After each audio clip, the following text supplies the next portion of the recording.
Hello everyone, नमस्कार। मैं सूरज साहू स्वागत करता हूं आप सभी का संकल्प स्टडी सर्कल के एप्लीकेशन प्लेटफॉर्म पे। लास्ट क्लास में हमने moon formation and moon and it's phases देखे थे कि किस तरीके से चंद्रमा की कलाएं होती हैं, किस किस तरीके की कलाएं पाई जाती हैं, और मून से रिलेटेड हमने सारा टॉपिक कवर कर लिया था। आज बेसिकली अब हम अपने जियोमॉर्फोलॉजी में कोर चैप्टर में एंटर करेंगे कि जियोमॉर्फोलॉजी का जो कोर टॉपिक है वो क्या है। ठीक है, चलो। तो अब हमने क्या देख लिया है? हमने देख लिया कि हमारा अंतरिक्ष कैसे बना, हमारा ब्रह्मांड कैसे बना, यूनिवर्स किस तरीके से बना। उसके बाद हमने देखे हमारा सोलर सिस्टम कैसे बना। हमने देखा कि हमारा प्लेनेट कैसा बना, हमारा एकमात्र नेचुरल सैटेलाइट जो मून है वो किस तरीके से उसका फॉर्मेशन हुआ, कितना टाइम लगा अर्थ को बनने में, किस किस स्केल से, अलग अलग हमने पूरा जियोलॉजिकल टाइम स्केल देखा। अब हम देखेंगे कि ये जो आज आप लोगों को अर्थ देखने को मिलती है वो किस तरीके से मिलती है, किस तरीके से देखा जाए तो अगर कितने कॉन्टिनेंट है, कितने कॉन्टिनेंट है हमारे पास आज, कितने महाद्वीप है? 7 महाद्वीप है। और कितने महासागर, कितने महासागर हैं? 5 महासागर है ना। तो ये सब, इन सब चीजों का निर्माण कैसे हुआ? जैसे ये जो आज दिखते हैं हमारे पास क्या है, 7 कॉन्टिनेंट्स हैं, ठीक है, महाद्वीप हैं और 5 महासागर हैं। इस तरीके की शुरुआत में ये जो चीजें इस तरीके से नहीं पाई जाती थी, कुछ अलग तरीके की पाई जाती थी। तो किस तरीके से इनका निर्माण हुआ है ना, वो कौन सा समय था, किसने ये थ्योरीज दी, किसने बताया कि किस तरीके से निर्माण हुआ है, इनकी छोटी छोटी झलक मैंने आप लोगों को पहले ही बता दिया था। चलो शुरुआत करते हैं आज की क्लास की। हमने ऑलरेडी देख चुके हैं कि करोड़ों साल पहले जो पृथ्वी थी वो केवल एक लैंड मास और एक वाटर बॉडी में बनी हुई थी। याद आ रहा है? उस लैंड मास का नाम क्या हुआ करता था? पेंजिया। उस लैंड मास का नाम हुआ करता था पेंजिया। और एक मात्र एक वाटर बॉडी थी जिसका नाम क्या था? पेंथालसा या पेंथालसा। ठीक है, धीरे से इसी में क्या हो गया, टुकड़े हो गए थोड़े से इसके, और ये 2 भागों में बढ़ गया। ऊपर वाले को ही क्या बोला गया? लॉरेशिया या अंगारा लैंड। क्या बोला गया? अंगारा लैंड बोला गया। और नीचे वाले को क्या बोला गया? गोंडवाना लैंड बोला गया। भारत किसका हिस्सा है? गोंडवाना लैंड का हिस्सा है, ठीक है ना। और आसपास अभी भी क्या था? पेंथालसा ही था। बस यहाँ बीच में जो गैप आ रहा है, यहाँ पे कौन सा सागर बन गया?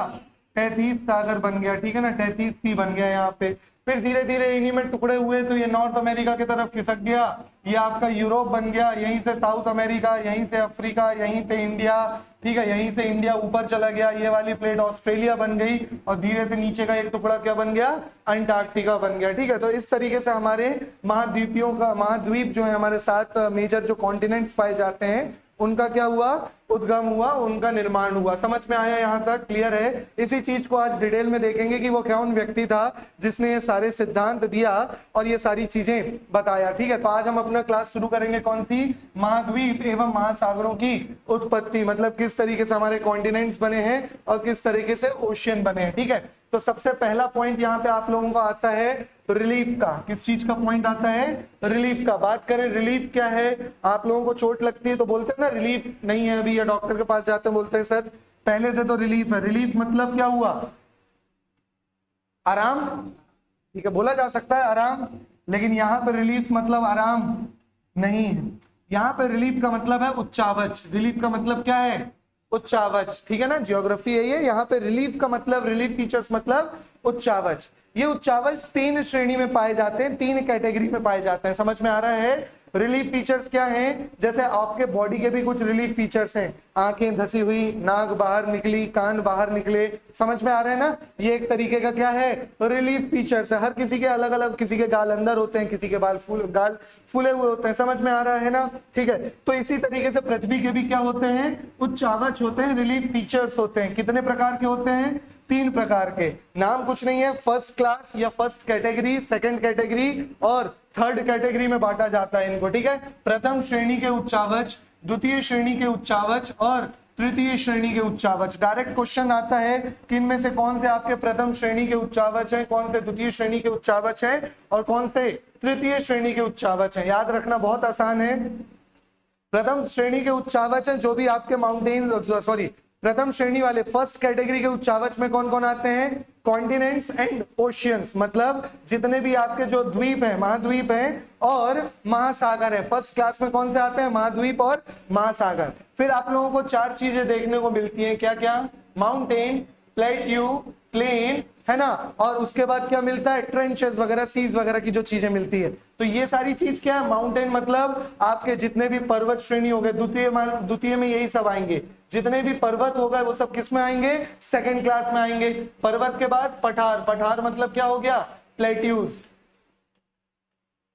जितने भी प्लेट्यू होंगे वो किस में आएंगे, सेकंड क्लास में आएंगे। जितने भी प्लेन, मैदान मतलब प्लेन, जितने भी प्लेन होंगे वो किस में आएंगे, द्वितीय श्रेणी में आएंगे। तो यहाँ पे एक डाउट क्लियर कर लेना कि ये पर्वत और पठार में क्या अंतर होता है, ठीक है, पर्वत और पहाड़ में क्या अंतर होता है, मैदान और पठार में क्या अंतर होता है। तो एक डायग्राम से यहाँ पे क्लियर कर लेना।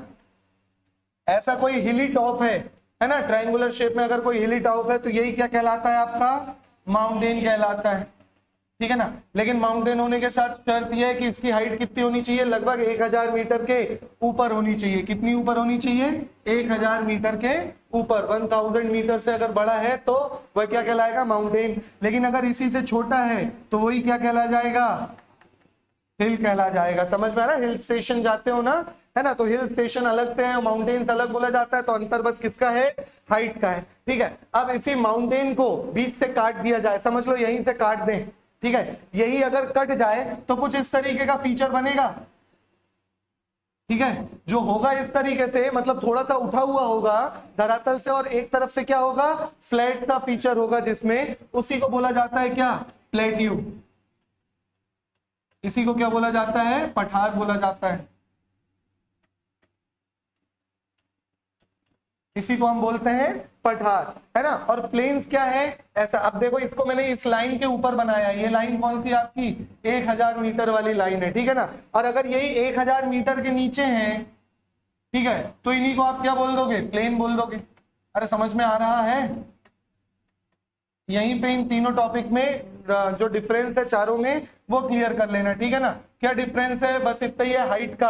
अगर 1000 मीटर से ऊपर है तो वही माउंटेन है, और अगर ये एग्जैक्ट 1000 नहीं कि 999 हो गया तो आप उसको पठार बोल दोगे, है ना, या कुछ अलग बोल दोगे, है ना। तो वो थोड़ा सा एक डाटा लेके चला जाता है कि अप्रोक्सीमेटली 1000 मीटर के ऊपर है तो माउंटेन बोलते हैं, अदरवाइज हिल बोलते हैं, पर्वत, पहाड़, ठीक है। फिर उसी के साथ प्लेट्यू, पठार क्या हो गया, 1000 मीटर के ऊपर समतल सी भूमि उठी हुई है और ऊपर कैसी है, समतल है। पर्वत को अगर बीच से काट दो तो वही क्या बन जाता है, प्लेट्यू। और अगर हाइट में 1000 मीटर से कम की है तो वही क्या कहला जाएगा, मैदान कहला जाएगा, ठीक है ना। तो ये चीजें आपकी second category of relief features में आती हैं। कौन कौन सी, माउंटेन हो गया, प्लेट्यू हो गया। समझ में आया, यहाँ पे क्लियर हो गया। चलो डिफरेंस समझ में आ गया होगा। तो जितने माउंटेन्स हैं, हिल्स नहीं आ रहे हैं इसमें, ठीक है ना, हिल यहाँ पे आएंगे, ये हैं हिल्स, थर्ड कैटेगरी में आएंगे, ठीक है। तो माउंटेन्स, प्लेट्यूज, प्लेन्स, ये सारे के सारे किस में आएंगे, सेकंड कैटेगरी या second class of relief features. समझ में आ गया, ठीक है। First category of relief features,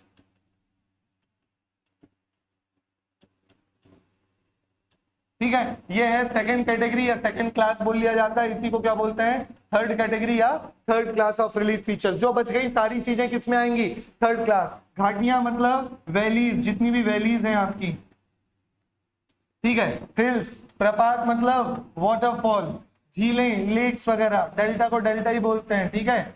delta क्या होता है, डेल्टा आगे देखेंगे, अभी बस अभी याद रख लो इतना, ठीक है। नदियों के मुहाने मतलब नदी जहां जाके समुद्र से मिलती है तो दो चीज बनाती हैं, तो डेल्टा या तो एस्चुरी, तो वही डेल्टा की बात हो रही है। यहां तक क्लियर हुआ। तो एग्जाम पॉइंट ऑफ व्यू से बहुत इंपॉर्टेंट है, डायरेक्ट क्वेश्चंस आते हैं वनडे एग्जाम्स में भी, पीएससी और वालों के लिए भी, रिटर्न के लिए बहुत इंपॉर्टेंट है। जब भी कभी पहाड़ से रिलेटेड क्वेश्चन आया तो आप उसकी स्टार्टिंग करो बहुत बेहतरीन तरीके से कि पहाड़ों को, ठीक है, पहाड़ों को कहां रखा गया है, तृतीय श्रेणी के उच्चावच में रखा गया है। Hills are the third category of relief features. फिर उसके बाद आप पहाड़ों को डिस्क्राइब करो। इसी तरीके से सेकंड क्लास में भी आप डिस्क्राइब कर सकते हो। मान लो माउंटेन की बात हो रही है, किसी प्लेट्यू की बात हो रही है, ठीक है, तो उसको आप सेकंड क्लास में डिस्क्राइब कर सकते हो कि भाई ये सब क्या है, आपके second class of relief features है। समझ में आ रहा है ना, क्लियर हो गया यहां तक, ठीक है। तो रिलीफ फीचर समझ में आ गया, आगे बढ़ेंगे, ठीक है। ये डायग्राम से आप लोगों को चारों चीज में अंतर समझ में आ गया होगा। चलो तो ये देखो, ये आपके क्या है, माउंटेन्स है। प्लेट्यू देखो माउंटेन जैसे ही भाग था, अगर इसको मैं बढ़ा दूं इस तरीके से तो ये भी माउंटेन था, लेकिन ये क्या है, कटा हुआ क्षेत्र है तो प्लेट्यू, और वही नीचे तरफ है तो वही क्या आ गया, प्लेन। हाइट में कम है तो वही क्या आ गया, प्लेन। ये ऊपर माउंटेन है, इसी को अगर छोटा कर दो तो ये क्या आ जाएगा, हिल। 1000 मीटर की बेसलाइन दिख रही है आप लोगों को, समझ में, देखो प्लेन 1000 मीटर से नीचे आ रहा है, ठीक है। माउंटेन और प्लेट्यू दोनों के ऊपर है, इसमें हिल बताया नहीं गया। इस तरीके से हिली रीजन बना सकते हो आप लोग। क्लियर हो गया? तो इस डायग्राम से आप लोग को ये समझ में आ जाएगा। देखो रिलीफ क्या है, relief is typically defined as the difference in height between the high point and the low point on a landscape in feet or in meters। मतलब जो भी उसके हाई पॉइंट है और जो भी उसका लो पॉइंट है, समुद्र में भी नीचे एक लो पॉइंट होता है ना, तो जो भी उसका लो पॉइंट, इन दोनों के बीच में जितनी चीजें आ रही हैं, माउंटेन आ रहा है, प्लेट्यू आ रहा है, प्लेन आ रहा है, पर्वत आ रहे हैं, जो भी चीजें आ रही हैं, जो भी स्ट्रक्चर्स आ रहे हैं, उन्हीं को क्या बोला जाता है, उच्चावच बोला जाता है, उन्हीं को बोला जाता है रिलीफ फीचर। समझ में आ गया? क्लियर हुआ? चलो अब आगे हमारी कहानी शुरुआत करते हैं। प्लेट प्रवर्तनी के सिद्धांत से पूर्व महाद्वीपीय एवं, अब देखो ये सारी चीजें हम बाद में पढ़ेंगे। आज का अगर वर्ल्ड देखोगे तो आपको कुछ इस तरीके का दिखेगा वर्ल्ड, ठीक है। आज का अगर वर्ल्ड देखोगे आप तो कुछ इस तरीके का आपको वर्ल्ड दिखेगा, ठीक है ना। ये इस तरीके का वर्ल्ड है ना। मतलब क्या शुरुआत से ही हमारा विश्व इस तरीके का था, है ना। इसका मतलब कुछ तो चेंजेस हुए हैं, समझ में आ रहा है ना। कुछ तो क्या हुए हैं, यहाँ पे चेंजेस हुए हैं, चेंजेस देखने को मिलते हैं आप लोगों को, ठीक है। ये चेंजेस कब हुए, समय के एक काल में ये चेंजेस देखने को मिलते हैं, ठीक है। तो शुरुआत में हमारी पृथ्वी है जो इस तरीके से दिख रही है, आपका अंटार्कटिका हो गया। शुरुआत में जो पृथ्वी आपकी आज जो दिख रही है वो इस तरीके की नहीं थी, ठीक है। यहीं पे आप 2-4 चीजें देखने और समझने की कोशिश करो। ये सारे जो कॉन्टिनेंट्स हैं, north America, south America, Africa, Europe, Asia, ठीक है, ऑस्ट्रेलिया, 5-6 ऑस्ट्रेलिया और अंटार्कटिका, ये जो 7 आपके कॉन्टिनेंट है और 7 आपके जो ओशियंस है, कौन सा ओशियन है, पैसिफिक, प्रशांत महासागर, अटलांटिक महासागर, इंडियन ओशियन, ठीक है। तो ये जितने भी आपकी जो चीजें आ रही हैं ये शुरुआत में नहीं थी, ठीक है। ये सारी चीजें एक थी, अभी मैंने बताया सारी चीजें एक लैंड मास थी। कब? क्रिटेशियस के समय में। अब तो क्रिटेशियस बोल रहा हूं तो क्लियर हो रहा होगा, कॉस डीसीपी याद है ना, ये है क्रिटेशियस, नहीं कौन सा, क्रिटेशियस पीरियड कौन सा है, कार्बोनिफेरस है। समझ में आ रहा है ना, ये क्या है, पर्मियन, ठीक है, याद आ रहा है। तो कार्बोनिफेरस, पर्मियन से ये सारी चीजों की कहानी शुरुआत होती है कि कार्बोनिफेरस के समय ये सारे के सारे कैसे थे, एक साथ रहा करते थे, मिलजुल के रहा करते थे। फिर इनके बीच लड़ाई हो गई, ये क्या हो गए, अलग अलग हो गए। अब यहां से अब कहानी शुरू कर रहे हैं। अब कहानी सुनना पहले, फिर उसके बाद हम चैप्टर में जाएंगे, ठीक है। तो देखो एक व्यक्ति थे जिनका नाम था एल्फ्रेड वेगनर। क्या नाम था, वेगनर, बस याद रख लो, वेगनर काफी होगा। एक व्यक्ति थे जिनका नाम था वेगनर, ठीक है ना। क्या नाम था इनका, वेगनर, पूरा नाम आता है एल्फ्रेड वेगनर, ठीक है। अब इन्होंने क्या किया, ये खोज कर रहे थे कि भाई जो पृथ्वी आज जैसी है क्या शुरुआत से ही वैसी थी क्या, ठीक है। ये पता लगाने की कोशिश कर रहे थे, है ना। तो इन्होंने पता लगा लिया। अब ध्यान से कहानी सुनना पहले। इन्होंने पता लगा लिया, इन्होंने बोला कि भाई देखो, सभी लोगों को बताया ये जो पृथ्वी जो आज जैसी दिख रही है ना, ये एक्चुअल में ऐसी नहीं थी। ये सारे कॉन्टिनेंट क्या थे, पास पास में थे। ये सिद्धांत किसने दिया है, एल्फ्रेड वेगनर ने दिया है, ठीक है ना। मतलब उन्होंने बोला कि ये कॉन्टिनेंट आज से दूर चले गए। कॉन्टिनेंट क्या हो गए, ड्रिफ्ट हो गए। कॉन्टिनेंट क्या हो गए, ड्रिफ्ट। ड्रिफ्ट मतलब बह गए, बह गए मतलब इसी को हिंदी में बोला जाता है महाद्वीपीय विस्थापन का सिद्धांत। डायरेक्ट क्वेश्चन बनेगा वनडे एग्जाम्स में कि महाद्वीपीय विस्थापन का सिद्धांत किसके द्वारा दिया गया है, एल्फ्रेड वेगनर, ठीक है। इसके बाद दूसरा क्वेश्चन बनता है, सब लिख लेना अभी सारी चीजें।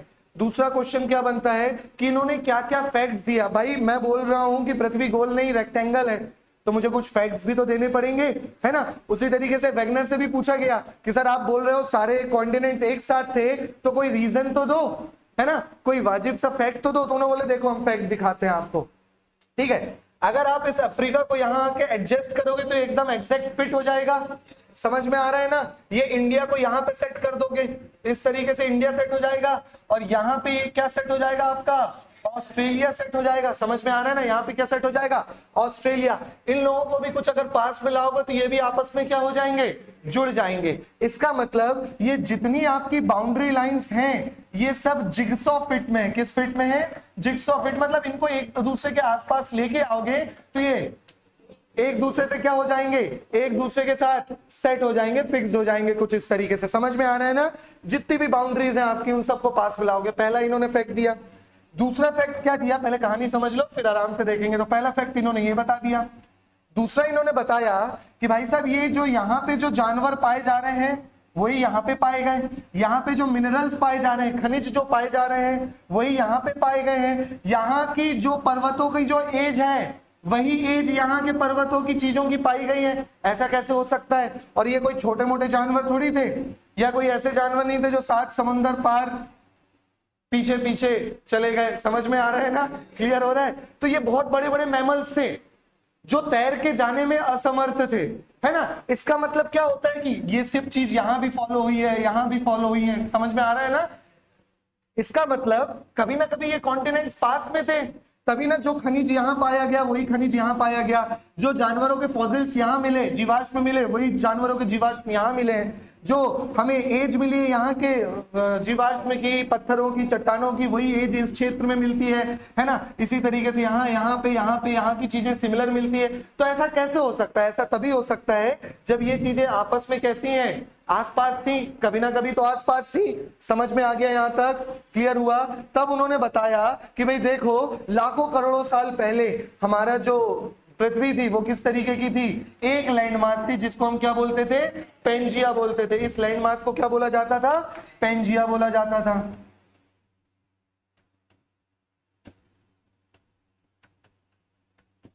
पेंजिया बोला जाता था। और एक ही वाटर बॉडी थी, इस वाटर बॉडी को क्या बोला जाता था, पेंथालसा। क्या बोला जाता था, पेंथालसा। फिर ये तो थोड़ा सा टकराव वाली चीज है, जब इनमें टूट गए तो ये इस तरीके से ऊपर का अलग नीचे का अलग, और बीच में क्या बन गया, टेथीज ओशियन, टेथीज सागर बन गया। ठीक है? और आज आप लोगों को देखने को मिलता है north America, south America, Africa, Eurasia, Australia और ये अंटार्कटिका। ठीक है ना? ये तो आज देखने को मिलता है। क्लियर है? तो एल्फ्रेड वेगनर साहब ने बताया कि ये जो महाद्वीप थे ये शुरुआत में इस तरीके थे। ये एक आपका लैंडमास था जिसको हम क्या बोलते हैं, पेंजिया बोलते हैं। ठीक है ना? और ये कौन से युग है, देखो जब हमारा कार्बोनिफेरस जस्ट खत्म ही हुआ था, है ना? तो याद रखना ये कब का है, कार्बोनिफेरस युग जब खत्म हुआ था तब क्या था, खत्म ही हुआ था। समझ लो, कार्बोनिफेरस के बाद क्या आया है, पर्मियन आया है। याद है ना? कार्बोनिफेरस युग जब खत्म हुआ था तब पेंजिया था। फिर धीरे धीरे देखने को मिलता है ट्रायसिक। ट्रायसिक पीरियड में 2 में टूट गया। ये अंगारा लैंड है, यहाँ लॉरेशिया लिखा हुआ है, उसी को क्या बोलते हैं, अंगारा लैंड।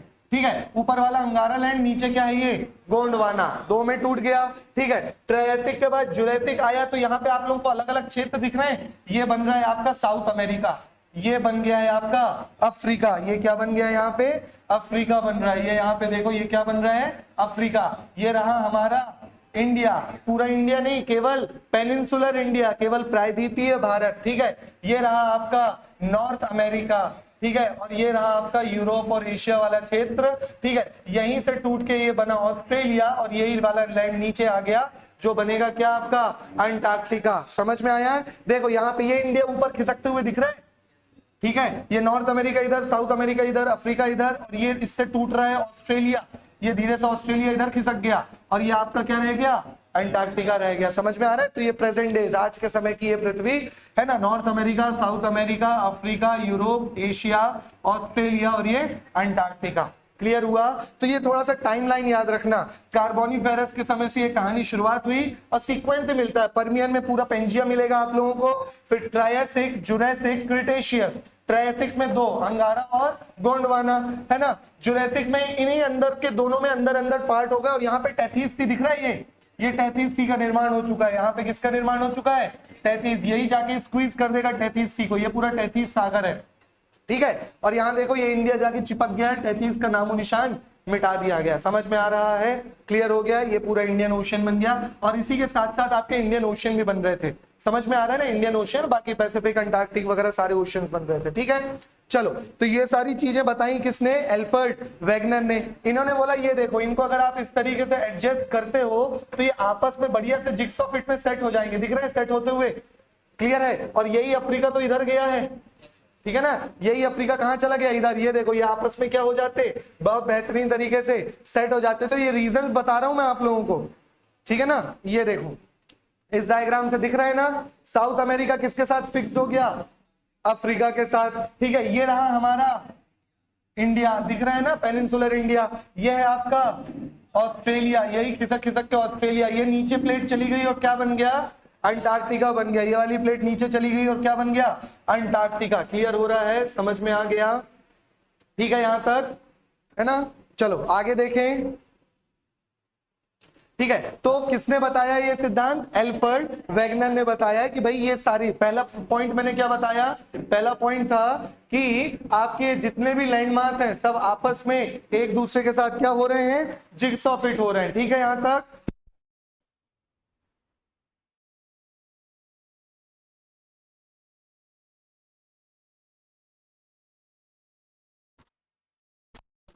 चलो आगे देखेंगे यहां तक, ठीक है। तो ये सारी चीजें क्या हो रही हैं, एक दूसरे के साथ जिगसॉ फिट में। हमने देखे जो मिनरल्स यहां पड़ रहे हैं, जो मिनरल्स यहां आ रहे हैं, वही मिनरल्स कहां पाए गए हैं, इन क्षेत्र। भाई कोई बहुत बड़ा हाथी जैसा, मैमल, डायनासोर जैसे जो जीव थे, वो यहां से यहां नदी तैर के थोड़ी जाएंगे। हालांकि वो तैर सकते थे, लेकिन तैर के नहीं जा सकते ना, इतना बड़ा बड़ा क्षेत्र वो पार नहीं कर सकते, ठीक है। जो यहाँ पाए गए, यहाँ पाए गए, इसी तरीके से इधर वाले जो पाए गए हैं वो इन क्षेत्रों में भी पाए गए। अब समझ में आ रहा है इस डायग्राम से, यहाँ जो मिनरल्स, जो फॉसिल्स पाए गए हैं, वही चीजें यहाँ पाई गई हैं। क्लियर हो रहा है।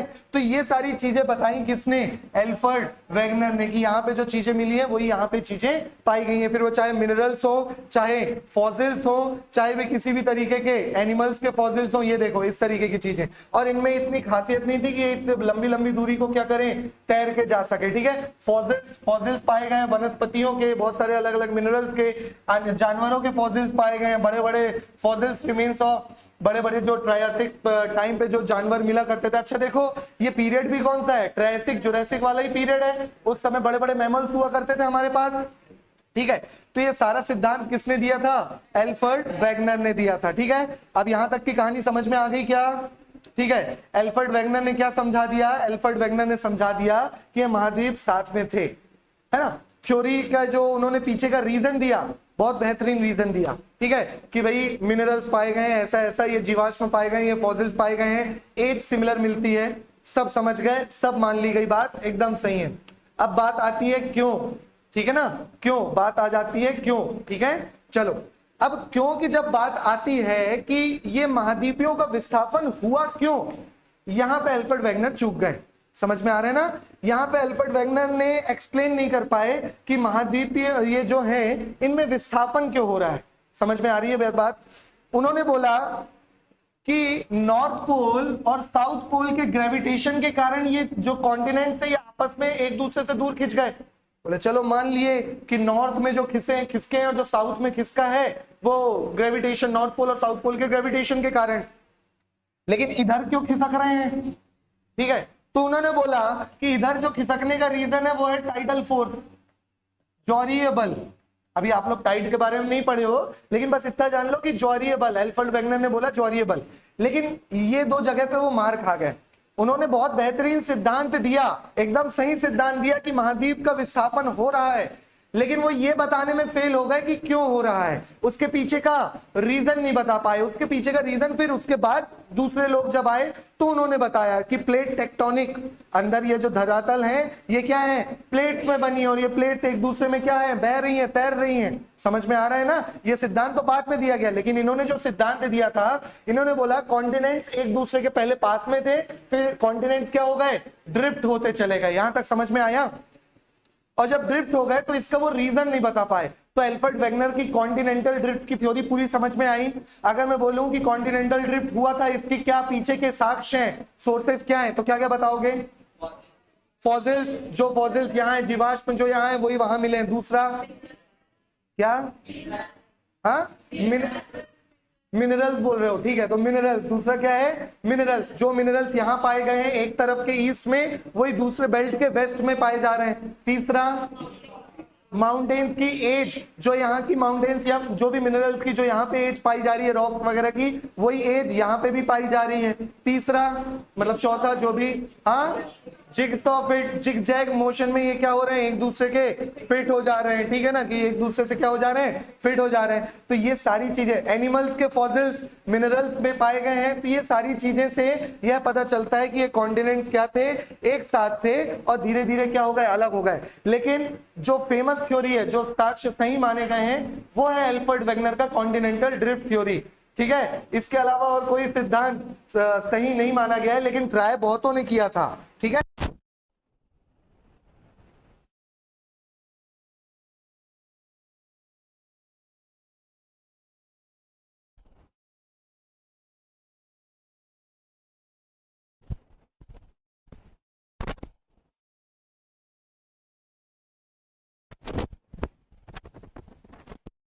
यहां तक क्लियर हो गया, समझ में आ गया। चलो आगे देखते हैं। तो पहले प्रारंभिक बहुत लोगों ने ट्राई किया है, लेकिन हमें इनके बारे में पढ़ना नहीं है, ठीक है ना। चलो जीन्स सोलास की एक बहुत, जीन्स और सोलास थे, है ना, इन लोगों की वो जीन्स नहीं है, ब्रह्मांड वाला जीन्स नहीं है ये, ठीक है ना, अलग है। तो जीन्स सोलास का एक सिद्धांत आता है, केल्विन का एक सिद्धांत आता है, तो बहुत सारे थ्योरीज आते हैं, लेकिन ये सारी फेलियर्स हैं।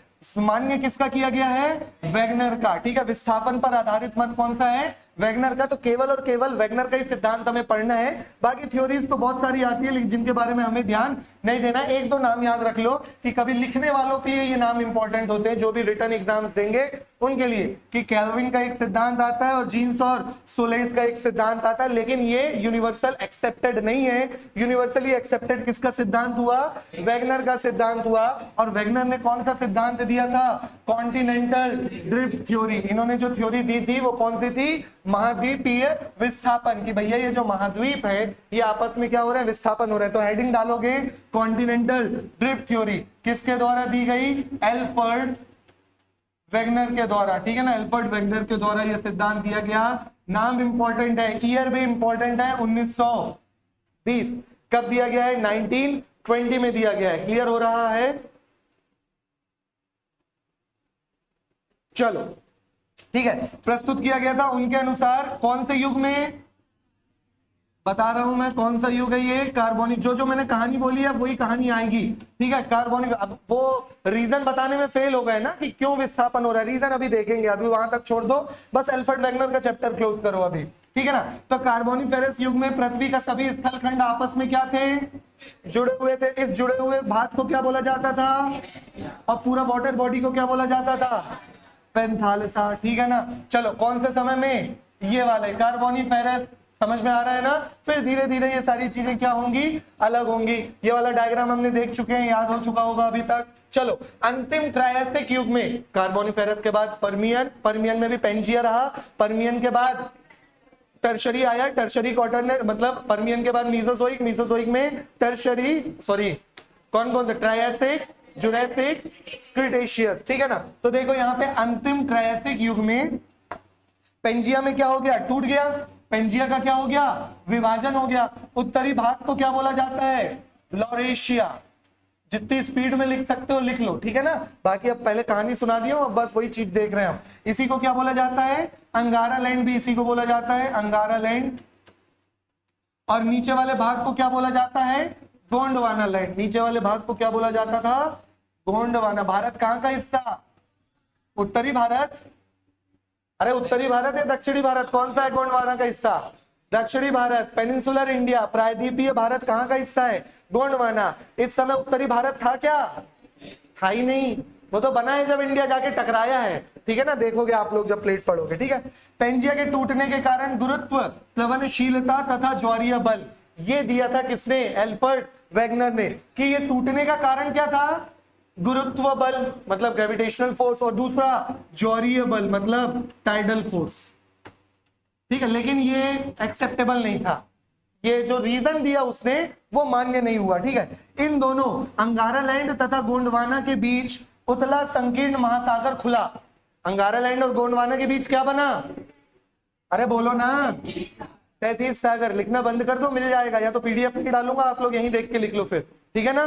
चलो तो लिखना बंद करो, देखो समझो पहले, इन दोनों के बीच में कौन सा सी बना, 33 सागर बना, ठीक है ना। पूरा तो लिख भी नहीं पाओगे, अभी इतनी स्पीड में चल रहा है, इसलिए लिखना छोड़ो। करीब 650 करोड़ वर्ष अंतिम क्रिटेशियस युग में गोंडवाना लैंड में भी क्या हो गया, फर्दर विभाजन, पहले पेंजिया में विभाजन हुआ, अंगारा, गोंडवाना, अब इनमें भी फर्दर विभाजन हो रहा है आगे। तो नीचे वाले से क्या बना, दक्षिणी। देखो यहां से क्वेश्चन आता है, बात आई कि गोंडवाना लैंड से क्या क्या बना है, south America, north America. North America इससे बना क्या, नहीं, किससे बना है, अरे बोलो, अंगारा लैंड से, ठीक है। साउथ अमेरिका इससे बना है, इंडिया इससे बना है, ऑस्ट्रेलिया इससे बना है, अफ्रीका इससे बना है, अंटार्कटिका इससे बना है, किससे बना है, सब की सब। समझ में आ रहा है, याद करना तो नहीं पड़ेगा ना, अब ये सारी चीजें याद हो जाएंगी। और ऊपर क्या है, लॉरेशिया या अंगारा लैंड, अंगारा से क्या क्या बना है, नॉर्थ अमेरिका, यूरोप, एशिया। हालांकि पूरा एशिया नहीं, इंडिया आज एशिया का पार्ट है, लेकिन वो बना किससे है, गोंडवाना लैंड से। समझ में आ रहा है ना, क्लियर है। चलो, तो वही चीज लिखी गई है, दक्षिण अमेरिका, अफ्रीका, प्रायद्वीपीय भारत, मेडागास्कर, अफ्रीका का एक छोटा सा टुकड़ा, बीच में मेडागास्कर आता है, ऑस्ट्रेलिया, अंटार्कटिका, और ऐड कर सकते हैं यहाँ पे अंटार्कटिका। इन सब का निर्माण किससे हुआ है, गोंडवाना लैंड से हुआ है। वहीं अंगारा लैंड से टूटकर उत्तरी अमेरिका, यूरोप तथा एशिया बना। समझ में आया, क्लियर हुआ। आगे देखेंगे, ये फैक्ट्स याद रखना है आप लोगों को। दोनों अमेरिका के पश्चिम की ओर प्रवाहित होने के कारण अटलांटिक महासागर का निर्माण हुआ। अब भाई दोनों उधर चले गए, बीच में जो ओशियन आ गया उसको नाम क्या दे दिया गया, अटलांटिक महासागर, ठीक है, निर्मित हुआ। उसके उस तरफ जो थे उसको पैसिफिक नाम दे दिया गया, प्रशांत महासागर। साथ ही उत्तर तथा दक्षिणी अमेरिका के पश्चिम भाग में रॉकी और एंडीज पर्वतों का निर्माण हुआ। अब यहां पे आप लोग थोड़ा सा कंफ्यूज हो गए, इस कॉन्सेप्ट को अभी मैं थोड़ी देर में बताऊंगा। चलो समझो, पहले इसी कॉन्सेप्ट को समझो।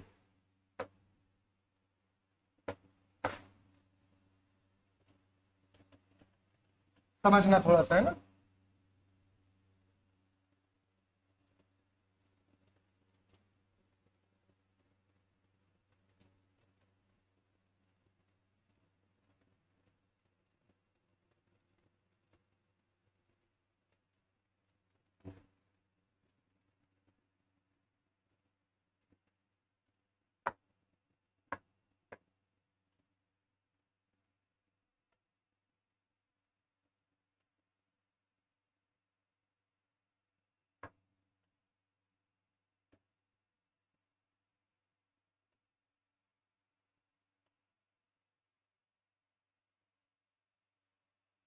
चलो, तो ये थोड़ा सा एक ओवरव्यू है आप लोगों के लिए वर्ल्ड मैप का।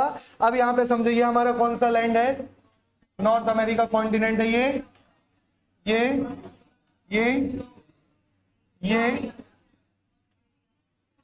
अच्छा, एक बनाना भूल गया मैं, जगह नहीं है, नीचे आता है, अफ्रीका से जुड़ा हुआ नहीं है, ठीक है ना। चलो समझ लोगे इतना तो आप लोग, ठीक है। ये क्या है आपका, अंटार्कटिका। इसी तरीके से बीच में ओशियंस भी बन गए, ठीक है।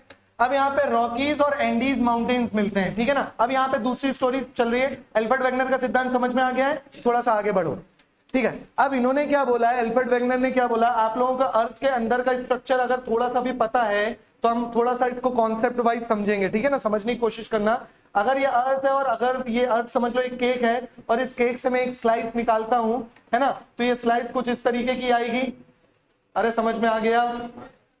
इन्होंने बोले सबसे ऊपर का क्रस्ट किसका बना हुआ है, फिर नीचे बीच वाला, ठीक है, और सबसे नीचे वाला। चलो यहां तक तो क्लियर है ना सबको, ठीक है।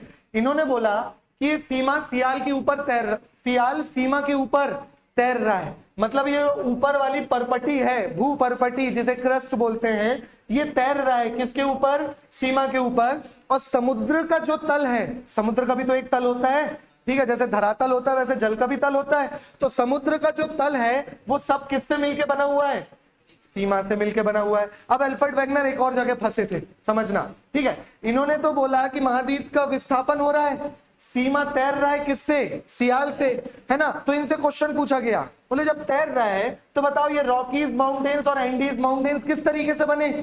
तो इन्होंने बोल दिया जब ये इधर जा रहा था तो इधर वाली जो परपटी थी, ठीक है, जो क्षेत्र था, जो सियाल था, वो टकराया किससे, सीमा से, और यहाँ पे पहाड़ों का निर्माण हो गया, पर्वतों का निर्माण हो गया। समझ में आ रहा है थोड़ा सा, ठीक है। लेकिन ये फंस गए ना, इन्होंने क्या बोला था कि सियाल तो तैर रहा है सीमा के ऊपर, तो जब जो चीज किसी के ऊपर तैर रही है वो टकरा कैसे सकती है, समझ में आया। जो चीज अगर एक दूसरे के ऊपर तैर रही है तो ये आपस में टकरा कैसे सकती है, ये तो तैर रही है इसके ऊपर, ये सिद्धांत दिया था वैगनर ने। तो इस कारण से इनका सारा सिद्धांत तो लॉजिकल था, लेकिन ये उसका रीजन देने में चूक गए। कौन? Alfred Wagner. समझ में आ रहा है? यहां से क्लियर हुआ? ठीक है ना। तो ये हमारे क्या थे? रॉकीज और एंडीज, उन्हीं की बात हो रही है। थोड़ा सा फिर से समझना इस पॉइंट को। अभी क्लियर हुआ ना? देखो फिर से समझो। दोनों अमेरिका के पश्चिम की ओर प्रभावित होने के कारण, मतलब दोनों अमेरिका किधर आए हैं? शिफ्ट हुए हैं, पश्चिम की ओर शिफ्ट हुए हैं। ठीक है। अटलांटिक महासागर का निर्माण हुआ। किसका निर्माण हुआ? यहाँ बीच पे ये है आपका अटलांटिक ओशियन, ये है आपका पैसिफिक ओशियन, ये है कहां गया? इंडिया, ये है आपका इंडियन ओशियन। समझ में आ रहा है ना? तो ये दोनों वेस्ट में आ गए। ये इससे तो चिपका हुआ था, ये इससे चिपका हुआ था, ये दोनों कहां खिस गए? पश्चिम में। तो इसलिए यहाँ पे किसका निर्माण हुआ? अटलांटिक ओशियन का निर्माण हुआ, है ना। और इसी के साथ साथ ही टकराए हैं, एल्फ्रेड वैगनर ने बोला। हालांकि वो कॉन्सेप्ट गलत है, पर्वत क्यों बने वो अलग से देखेंगे, वैगनर का सिद्धांत देख रहे हैं बस अभी।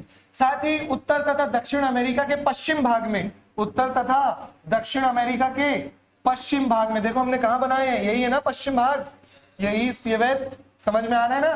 तो दोनों तरफ पश्चिम भाग में क्या बने आप लोगों के? दोनों तरफ बने हैं रॉकी और एंडीज, रॉकी माउंटेन्स और एंडीज माउंटेन्स का निर्माण हुआ। समझ में आया? ऐसा वैगनर ने बोला। इसी प्रकार अफ्रीका तथा प्रायद्वीप भारत के उत्तर की ओर विस्थापन के कारण, उत्तर की ओर बढ़ा कौन? इंडिया। देखो ना, इंडिया भी कहां बढ़ा है हमारा? इंडिया कहां था? इधर बढ़ा था। तो इंडिया किधर बढ़ा है? उत्तर की ओर। उत्तर की ओर बढ़ने के कारण इंडिया में क्या बने हैं? हिमालयन माउंटेन्स बने हैं। ठीक है ना, इंडिया में क्या बने? हिमालयन। तो देखो यहाँ कारण हिमालय तथा अल्पाइन माउंटेन्स। ठीक है, अल्पाइन माउंटेन्स का निर्माण हुआ। ये सारा सिद्धांत किसने दे दिया? वैगनर। हालांकि ये गलत साबित हो गया रीजन देने में। ठीक है, चलो इसके आगे देखेंगे। तो ये टाइमलाइन मैंने आप लोगों को बता दिया। देखो कौन सा पीरियड है? पर्मियन में क्या था? पेंजिया, ट्रायसिक, पेंजिया टूटा, जोरैसिक, गोंडवाना और फर्दर टूटा, है ना। क्रिटेशियस अलग अलग होने लगा, विस्थापन होने लगा, और क्रिटेशियस के बाद फिर तो हमारा वो पैलियोसीन, ईओसीन वगैरह वाली चीजें शुरू हो जाती है। ठीक है ना, पीईओएमपी वाली। क्लियर हो रहा है? समझ में आ गया? ठीक है, इस तरीके का एक लैंडमार्क हुआ करता था जो हम देख रहे हैं। इसके आगे बढ़ो। महाद्वीपीय विस्थापन सिद्धांत के पक्ष में प्रमाण, मैंने सारे प्रमाण बता दिया हूं कि पक्ष में क्या थे। विपक्ष वाली भी चीज हम देख चुके हैं, पढ़ते चलो बस। अब अटलांटिक महासागर के दोनों तट को जोड़ दो तो सेम तरीके से जिग्सॉ फीट में सेट हो जाएंगे। वही है, अर्थात अफ्रीका का पश्चिमी तट एवं दक्षिणी अमेरिका का पूर्वी तट। समझ में आ रहा है ना? ये लिखा क्या है? अफ्रीका का पश्चिमी तट, दक्षिणी अमेरिका का पूर्वी तट आपस में कैसा है? एकदम सेट हो रहा है, ऑलमोस्ट प्रॉपर सा सेट हो रहा है। ठीक है, उत्तरी अमेरिका का पूर्वी तट तथा यूरोप का पश्चिमी तट। समझ में आ रहा है ना क्या लिखा है? आपस में ठीक उसी प्रकार मिलाया जा सकता है जिस प्रकार एक वस्तु के दो टुकड़े करके उसे, पुनः बिस्किट को दो टुकड़े कर दो और फिर से जोड़ लो, है ना। तो उस तरीके की ये सारी चीजें सेट हो रही हैं। ये आप लोग को हमने डायग्राम के थ्रू पहले ही समझा दिया मैंने स्टोरी। आगे बढ़े। ठीक है, चलो। इसे अटलांटिक महासागर के दोनों किनारों को मिलने को क्या बोला जाता है? जिग्सॉ फिट कहा जाता है। कार्बोनिफेरस युग के हिमनीकरण के प्रमाण इस बात की पुष्टि करते हैं कि ये स्थल खंड आपस में क्या थे? जुड़े हुए थे। ठीक है ना, ये स्थल आपस में क्या थे? जुड़े हुए थे। दक्षिणी ध्रुव डरबन वर्तमान दक्षिणी अफ्रीका के पूर्वी तट पर स्थित शहर के पास था। अब देखो यहाँ पे एक बहुत बेहतरीन चीज कॉन्सेप्ट मिलता है। अफ्रीका में एक शहर है डरबन।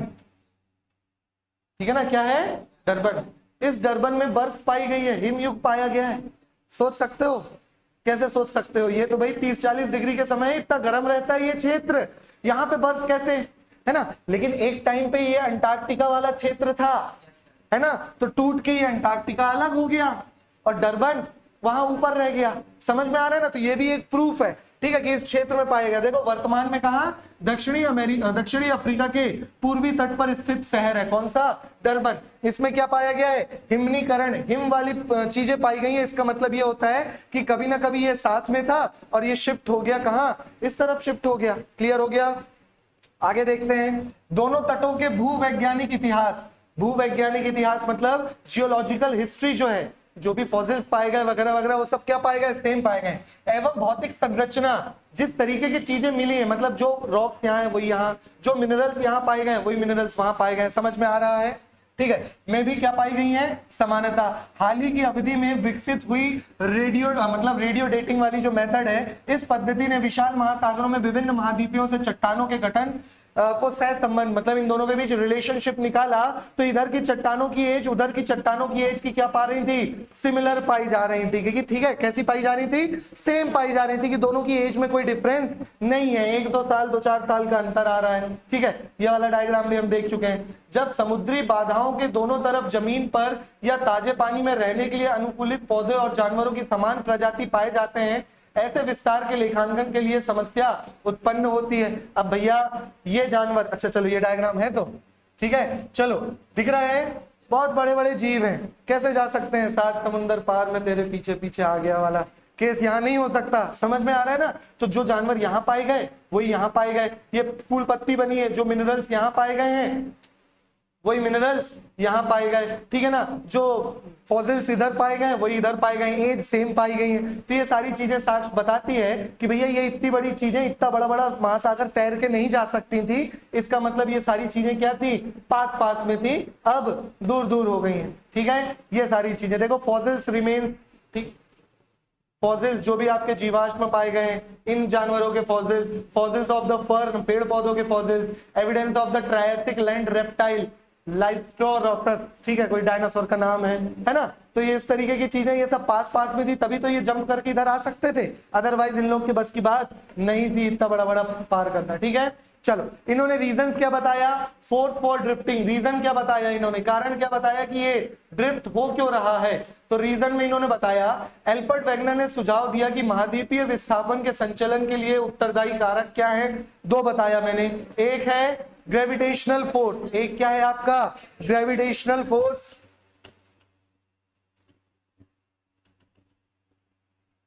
ग्रेविटेशनल फोर्स, और दूसरा क्या आता है, दूसरा कौन सा आता है, टाइडल फोर्स। तो 2 फोर्स देखने को मिलते हैं, ग्रेविटेशनल फोर्स, टाइडल। हालांकि ये सिद्धांत गलत है, ठीक है ना, एक्सेप्टेबल नहीं है। चलो आलोचना, ठीक है, अब समझ में आया कि बुराई क्यों हुई है, वो भी चीज देखो।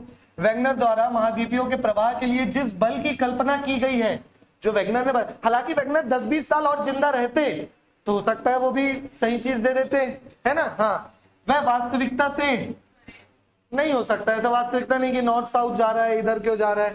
एक तरफ वेगनर का यह मानना है कि सियाल सीमा पर, वेगनर ने क्या बोला, जो मैंने अभी आप लोगों को बताया, सियाल सीमा पर तैर रहा है। समझ में आ रहा है, ऊपर से तो नहीं जा रहा, पक्का सियाल सीमा जगह पर है ना, ठीक है। चलो हाँ, सियाल सीमा पर तैर रहा था। दूसरी तरफ भैया मानते थे कि सीमा से सियाल के प्रवाह पर रुकावट आई।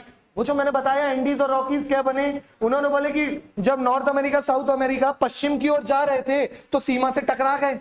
अरे कैसे टकराएंगे सीमा से जब वो सीमा के ऊपर तैर रहे हैं, समझ में आ रहा है। तो इन सारी चीजों के कारण क्या हुई, उनकी आलोचना हुई, है ना। तो ये वाला सिद्धांत भी कैंसिल हो गया, मतलब अपनी में कॉन्ट्राडिक्ट पड़ गए, कौन, वेगनर।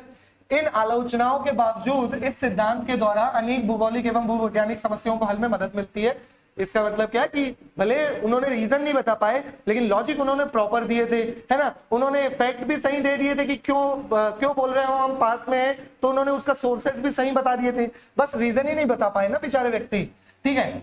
लेकिन उस समय तक प्लेट टेक्टोनिक नहीं आया था। लेकिन जब प्लेट टेक्टोनिक अभी आप लोग पढ़ोगे, आगे एक और थ्योरी आएगी, जैसे अभी क्या पढ़ रहे हैं, कौन सा सिद्धांत, अरे जागो, कौन सा सिद्धांत पढ़ रहे हैं, कॉन्टिनेंटल ड्रिफ्ट थ्योरी। किसने दिया, कब दिया, चलो याद है ना। हाँ, तो इस समय तक प्लेट टेक्टोनिक नहीं आई है, लेकिन प्लेट टेक्टोनिक जब लाई है ना, तो इसके मदद से ही आई। अगर ये नहीं आती तो प्लेट टेक्टोनिक लाने में बहुत दिक्कत जाती, समझ में आया, ठीक है। तो प्लेट टेक्टोनिक एवं पूरा चुंबकत्व मतलब पैलियोमैग्नेटिज्म अध्ययन से इस सिद्धांत के समर्थन में नए प्रमाण प्राप्त हुए। मतलब जब बाद में ये तो देके चले गए अपना, जब बाद में प्लेट टेक्टोनिक आई, सी फ्लोर स्प्रेडिंग आई, तब बहुत सारी हेल्प मिली, किसके लिए, एल्फ्रेड वेगनर। फिर लोग बोले अरे हाँ देखो एल्फ्रेड वेगनर ने सिद्धांत दिया था, बोले सही बोला था, बस रीजन नहीं दे पाया बेचारा व्यक्ति, ठीक है। चलो क्लियर हो गया। नेक्स्ट सिद्धांत हमारा शुरू होगा कौन सा, सी फ्लोर स्प्रेडिंग। यहां तक समझ में आ गया भाई सबको, ठीक है। आगे का नेक्स्ट सिद्धांत शुरू करें। तो आज हमने पढ़ा कौन सा, कॉन्टिनेंटल ड्रिफ्ट, समझ में आ गया, ठीक है। किसके द्वारा, एल्फ्रेड कब? 1900, ये हो गया एक। अब दूसरा आता है जिसका नाम है हेनरी हेस। क्या नाम है?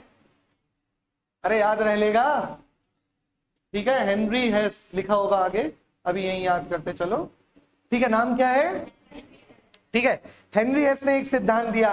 उन्होंने क्या बोला, ये जो समुद्र की जो धरातल है, समझ लो फिर आगे देखेंगे, ठीक है।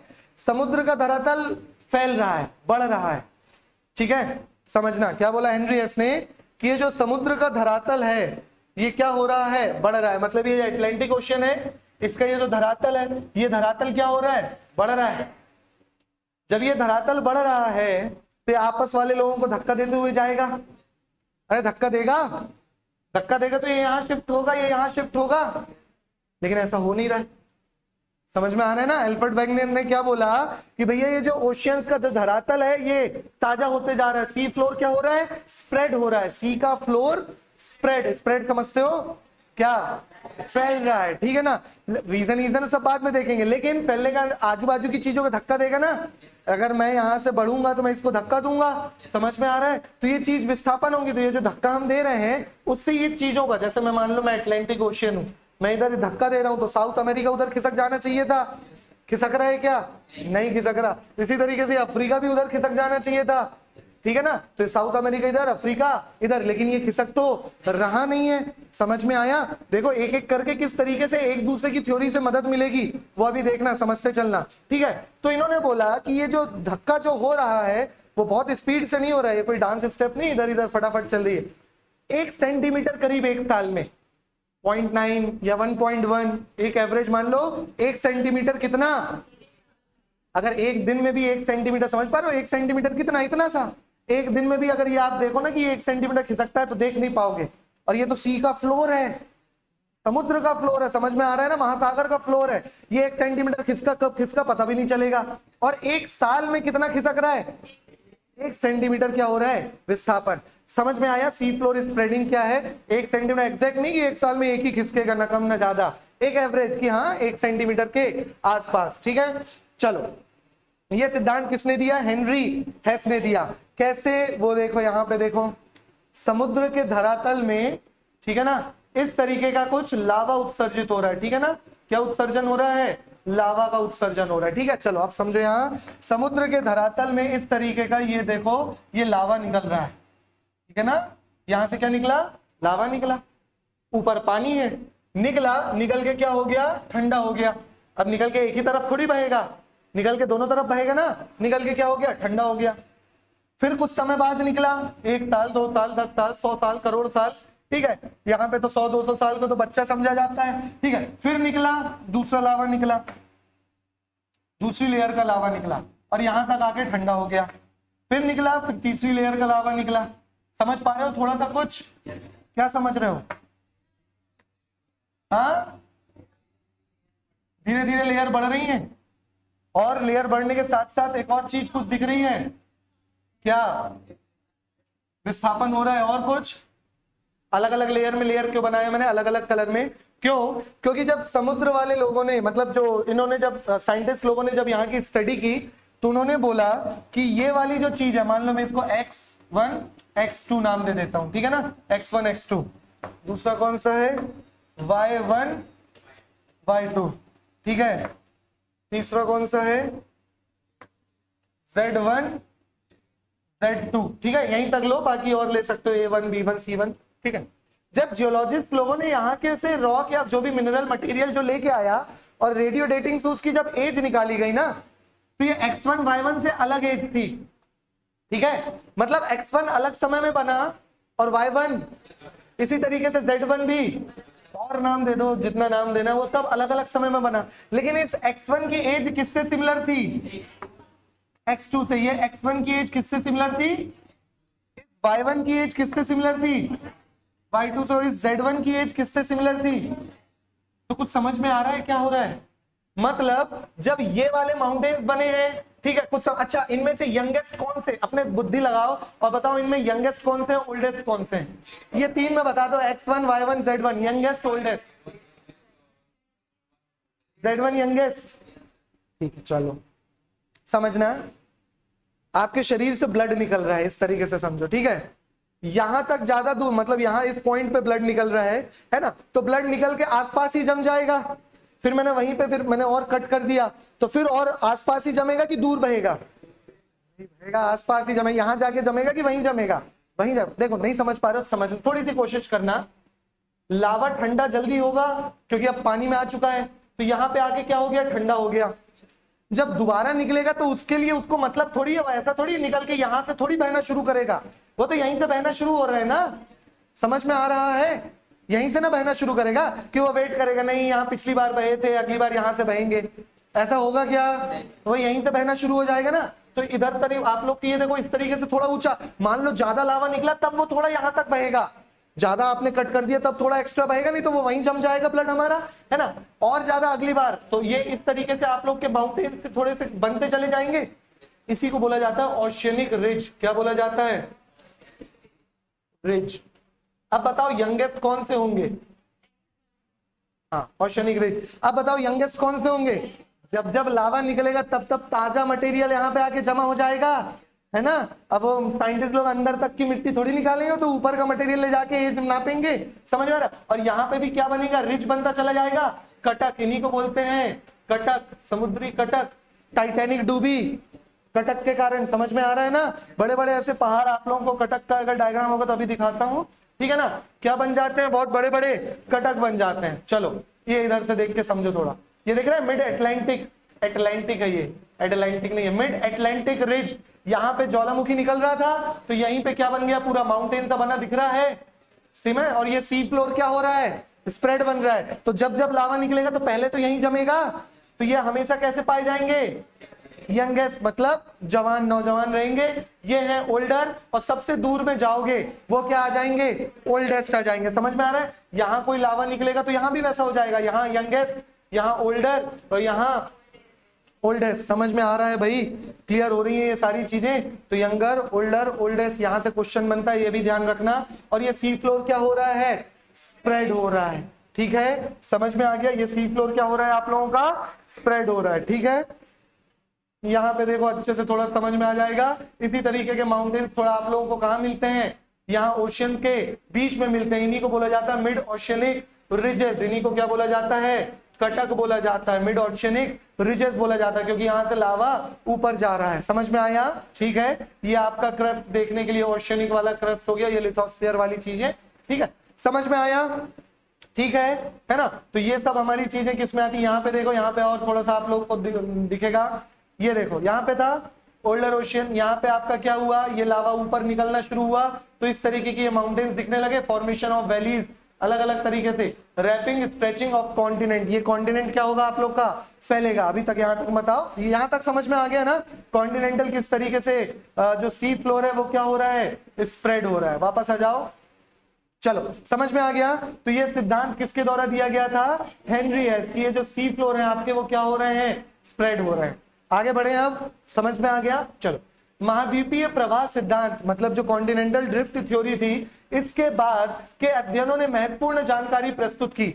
इसके बाद जो पढ़े हैं उसमें इंपॉर्टेंट चीजें आती हैं, देखने को मिलती हैं, ठीक है ना। वो इंपॉर्टेंट चीज है जो वैगनर के महाद्वीपीय विस्थापन सिद्धांत के समय उपलब्ध नहीं थी। उस समय वैगनर को मिली होती तो वैगनर और अच्छे से कुछ बता पाता, ठीक है।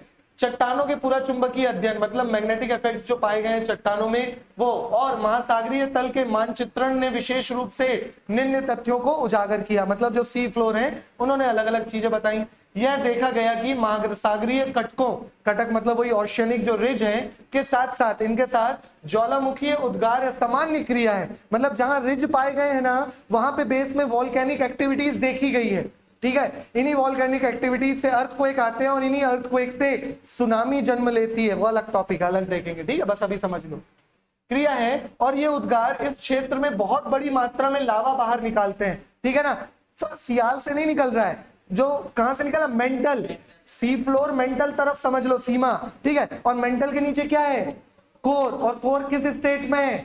मोल्टेन स्टेट में। तो क्रस्ट में कम लावा आता है, जो वोल्केनो से कम लावा आता है। लेकिन मेंटल में अगर यही चीज होगी तो डायरेक्ट कोर है नीचे, तो आउटर कोर है, मोल्टेन स्टेट में ऑलरेडी है, तो बहुत ज्यादा लावा आता है। उद्गार इस क्षेत्र में बड़ी मात्रा में लावा बाहर आता है, क्लियर हो रहा है। महासागरीय कटक के मध्य भाग के दोनों तरफ समान दूरी पर पाई जाने वाली चट्टानों का निर्माण का समय, टाइम, संरचना उनका फॉर्मेशन और संगठन मतलब उनके चुंबकीय गुण एक समान पाए गए। मतलब वो जो मैंने x1 x2 लिखा तो उन दोनों के समान पाए गए, y1 y2 उन लोग का फॉर्मेशन और मैग्नेटिक इफेक्ट उन पे समान पाया गया, z1 z2 इधर का समान पाया गया। समझ में आ रहा है ना क्या पाई गई है इनमें समानता। ये देखो सेम कलर भी दिखाया गया आप लोगों को, कलर भी दिख रहा है ना। चलो किसी को कलर ब्लाइंडनेस तो नहीं है ना यहाँ? हाँ चलो, ये कलर एक जैसा दिख रहा है, फिर ये वाला कलर फिर एक जैसा दिख रहा है, फिर ये कलर एक जैसा, तो इस तरीके की चीजें पाई गई हैं। ठीक है चलो आगे देखते हैं। ठीक है, महासागरीय कटकों के समीप की चट्टानें नवीनतम है। मैंने क्या बताया, महासागरीय कटक मतलब जहां वोल्केनो आया है उसके समीप की चट्टानें क्या है, मतलब यंगेस्ट है। अरे समझ में आ रहा है। और कटकों से शीर्ष दूर चट्टानों की आयु, दूर चले जाओगे तो एज क्या मिलेगी, ओल्डेस्ट मिलेगा। वही चीज तो है। तो ये जो कटक के आसपास के जो क्षेत्र हैं वहां पे यंगेस्ट मिले, और यहाँ जैसे जैसे दूर जाते जाओगे वहां ओल्डेस्ट, बीच के ओल्डर और लास्ट के ओल्डेस्ट। समझ में आ रहा है ना। और कितना खिसक रहा है, 1 सेंटीमीटर पर ईयर। ठीक है ना, इतना सा खिसक रहा है पूरे एक साल में, सी फ्लोर हो रहा है। ये डायग्राम हमने ऑलरेडी देख लिए हैं। ठीक है ना, समझ में आ रही है ना चीजें। महासागरीय परपटी के चट्टानों महाद्वीप परपटी की चट्टानों की अपेक्षाकृत अधिक नहीं है। मतलब महासागरीय परपटी की चट्टान, चलो एक फैक्ट बता रहा हूं आप लोगों को, जितने भी ओशियन के जो सरफेस पाए गए ना, कोई भी ओशियन 20 करोड़ साल से पुराने नहीं पाए गए। मतलब सरफेस की चट्टानों की एज मैक्सिमम मिलती है तो कितनी, 20 करोड़। लेकिन हमने अर्थ कितनी पढ़े हैं, 300 साल नहीं, 300 करोड़ साल पुरानी। समझ में आ रहा है। लेकिन ओशियन के क्रस्ट कितने मिलते हैं, केवल 20 करोड़ साल। समझ में आ रहा है। लेकिन ऐसा क्यों, लावा नया नया बनते जा रहे हैं ना। समझ में आ रहा है। तो ये भी एक साक्ष्य है, ये भी एक सोर्स है। इन सब चीजों को कॉन्सेप्ट रखो। नींद तो नहीं आ रही किसी को, समझ में आ रहा है ना। इंटरेस्टिंग चीजें हैं, ये सब पहले नहीं पढ़े होगे। ठीक है चलो, कि अपेक्षाकृत क्या देखो, तो क्या लिखा है, महासागरीय की परपटी मतलब the crust of the ocean base. वैसे वो क्रस्ट नहीं कहलाता, वो क्या है, मेंटल है। ठीक है ना। The crust of the oceanic base is far younger than the crust of the continental base. समझ में आ रहा है। महासागरीय परपटी की चट्टानें महाद्वीपीय परपटी की चट्टानों की अपेक्षाकृत नहीं है। मतलब ओशियन का बेस न्यू है, किससे, अर्थ के बेस से। अर्थ के मतलब लिथोस्फीयर से। ठीक है ना, क्रस्ट से। क्यों, तो इनकी भी कितनी पाई गई है, 20 करोड़ ईयर्स। ठीक है ना, 20 करोड़ ईयर्स पाई गई है। याद रखना, इससे पुरानी मिलती नहीं है, एक आध 19-20 चल जाएगा।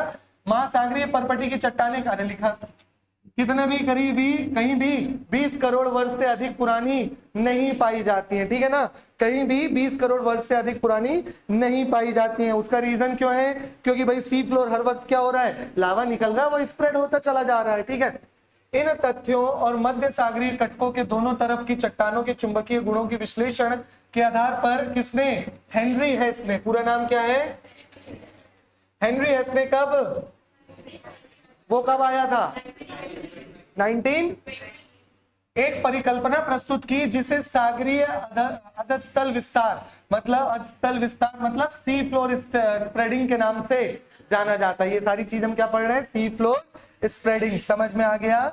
ठीक है ना, किस नाम से जाना जाता है। हेस के तर्कानुसार हेस ने यह बताया कि महासागरीय कटकों के शीर्ष पर लगातार ज्वालामुखी उद्भेदन से महासागरीय परपटी में विभेदन हुआ। मतलब महासागर के बेस में क्या हुआ, विभेदन हुआ, डिस्प्लेसमेंट हुआ। नया लावा इस दरार को भरकर महासागरीय परपटी के दोनों तरफ धकेल रहा है। नया लावा जो आ रहा है, इनके जो भी दरार आ रही है उन दरारों को भरकर इनको कहां कर रहा है, दूसरी तरफ इन प्लेट्स को धकेल, कितना धकेल रहा है। इस प्रकार महासागरीय अधस्थल का विस्तार हो रहा है। इससे क्या हो रहा है, सी फ्लोर बढ़ रहे हैं। सी फ्लोर क्या हो रहे हैं, बढ़ रहे हैं। महासागरीय परपटी का अपेक्षाकृत नवीनतम होना और इसके साथ ही एक महासागर में विस्तार से दूसरे महासागर के न सिकुड़ने पर हेस ने महासागरीय परपटी की क्षेपण की बात की। इन्होंने क्या बोला, अब जैसे मान लो अटलांटिक, वापस से वही डायग्राम याद रखो वर्ल्ड मैप का। ठीक है ना, अटलांटिक ओशियन मान लो अगर धक्का दे रहा है, ये है ना, कहाँ है अटलांटिक ओशियन, वापस से यहाँ आ जाओ, ठीक है ना। मान लो ये अटलांटिक ओशियन है, ये क्या है आपका अटलांटिक ओशियन, ठीक है ना। ये अटलांटिक ओशियन धक्का दे रहा है, तो यहां से इंडियन ओशियन को तो सिकुड़ जाना था, कम हो जाना, यहां से पैसिफिक भी तो सिकुड़ना था, ठीक है। लेकिन ऐसा हो रहा है क्या, नहीं हो रहा। तो इन्होंने बोले कि ये जो धक्का देने वाली चीज है, अब ये कैसे हो रही है समझना। धक्का दे रहा हूं मैं, इसको धक्का दूंगा तो ये पीछे जाएगा, ठीक है। लेकिन धक्का देने का एक ऑप्शन ये भी तो है, समझ में आ रहा है ना, ठीक है। ये क्या है, ये भी तो है कि ये धक्का देने के बाद उधर ना जाए, ये इस तरीके से हो जाए या इस तरीके से। लेकिन लैंड से, लैंड वाली प्लेट हल्की होती है, हल्की चीज ऊपर जाएगी, भारी चीज नीचे। ये आप प्लेट टेक्टोनिक में देखोगे। यहां तक समझ में आ रहा है। ये क्या हो रहा है, धक्का दे रहा है, लेकिन दूसरी तरफ सिकुड़न नहीं हो रही है, मतलब ये दो प्लेट है, समझ लो, है ना। तो ये चीज कहां जा रही है, नीचे। यही सबसे तो तीसरे व्यक्ति को बुद्धि मिलेगी प्लेट टेक्टोनिक की, कि भैया तीन तो प्लेट है, प्लेट की बाउंड्री होती है, या तो प्लेट टकराएंगी, या तो दूर जाएंगी, या तो ट्रांसफॉर्म बाउंड्री। ये सब बुद्धि कहां से मिली, यहीं से। पहले वाले लोगों ने अपना सिद्धांत दे के चले गए, दूसरे वाले ने दिमाग लगाया कि प्लेट जा रही है, टकरा रही है, 1 सेंटीमीटर पर ईयर बढ़ भी रहा है, लेकिन दूसरी तरफ संकुचन भी नहीं हो रहा। अदरवाइज तो इंडियन ओशियन 1 सेंटीमीटर ही खिसक रहा है अगर, तो इतने करोड़ साल में तो कई सेंटीमीटर सिकुड़ जाना था। और वहां पे भी तो ये ओशियन कटक पाए गए, तो वो भी धक्का दे रहा है। तो क्या हो रहा है इन धक्कों का, ठीक है। ये क्या हो रही है, प्लेट्स एक दूसरे के नीचे जा रही हैं। ये तीसरे बंदे को पता चला, तब तीसरी थ्योरी आएगी, कौन सी, प्लेट टेक्टोनिक की थ्योरी। समझ में आया, यहां तक क्लियर हो रहा है भाई, अरे बोलो। आगे देखें, ठीक है ना। तो देखो क्या देखें, सागरीय अधस्तर, सी फ्लोर स्प्रेडिंग, ये सब हमने देख चुके हैं, ठीक है। महासागरीय परपटी को दोनों तरफ क्या कर रहा है, धकेल रहा है। इस प्रकार महासागरीय अधस्तल का क्या हो रहा है, विस्तार हो रहा है। तो मतलब जो भी हमारा सी फ्लोर है वो क्या हो रहा है, विस्तार हो रहा है। लेकिन दूसरे तरफ कोई चीज आपकी सिकुड़ नहीं रही है, ठीक है ना। हेस ने महासागरीय परपटी के क्षेपण की बात की, मतलब क्षेपण मतलब अंदर जा रहा है, अंडर गोइंग जा रही है ये सारी चीजें। कॉन्टिनेंटल क्रस्ट के दिख रहा है क्या, यहाँ पे देखने की कोशिश करो, ये देख रहा है रिजिड मेंटल मटेरियल, ये कहां जा रहा है, नीचे की तरफ जा रहा है, ठीक है। और ये आपका क्या है, लैंड मास है, ठीक है। तो लैंड मास के कहां चला गया, नीचे। समझ में आ गया ना। चलो, हेस के अनुसार यदि ज्वालामुखी परपटी से नई परपटी का निर्माण होता है, तो दूसरी तरफ महासागरीय गर्तों में इसका विनाश भी होता है। कि मतलब इन्होंने बोला कि अगर न्यू लैंड बन रहा है ना, तो एक पुराना लैंड है जिसका क्या हो रहा है, डिस्ट्रॉय हो रहा है, जिसका क्या हो रहा है, विनाश हो रहा है, ठीक है, ठीक है। तो ये देखो, ये सबडक्शन, ये आप लोग प्लेट टेक्टोनिक पढ़ोगे तो ज्यादा अच्छे से क्लियरली समझ में आएगा। सबडक्शन मतलब नीचे जा रहा है, गर्त में जा रहा है, ठीक है। यहाँ पे भी देखो आप लोग क्या दिख रहा है, सबडक्शन होता हुआ दिख रहा है। ये क्या है आपका मिड ओशियनिक रिज, मतलब आपके कटक माने जाते हैं, पहाड़ माने। कटक क्या है, ओशियनिक रिज क्या है, mountains in the oceans. Ocean में अगर माउंटेन्स दिख जाए तो उन्हीं को बोला जाता है कटक या रिजेस। समझ में आ गया, क्लियर हुआ। चलो, ये आप लोग का लास्ट डायग्राम से देख लो, कोई भी प्लेट टकरा के इसको धकेल नहीं रही है, इसके कहां चली गई। चलो, क्लियर हो गया। तो ये थे आप लोगों के दो सिद्धांत, कौन से, कॉन्टिनेंटल ड्रिफ्ट और सी फ्लोर स्प्रेडिंग। मिलते हैं आप सभी से नेक्स्ट क्लास में, तब तक के लिए धन्यवाद।